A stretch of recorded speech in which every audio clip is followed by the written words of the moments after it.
صدقني لو قلتلك إن مصر امتلكت مفاعل نووي سنة 1961 وكانت أول دولة عربية تدخل العصر الذري.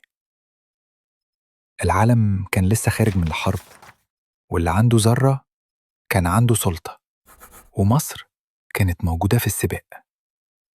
مفاعل أنشاص اتبنى بعقول مصرية وسوفيتية، كان ممكن يبقى دوابة نعدي منها القنبلة أو نعدي بيها العالم كله.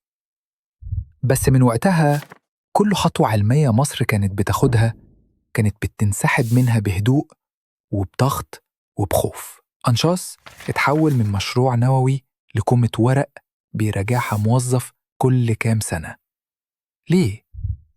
مش لأن الغرب منعنا بس، لكن لأننا إحنا اللي سلمنا نفسنا واكتفينا بالفرجة.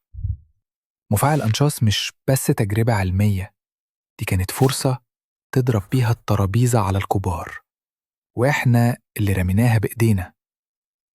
كان ممكن نبقى قوة نووية، بس اخترنا نبقى دولة طيبة في عالم ما بيرحمش الطيبين.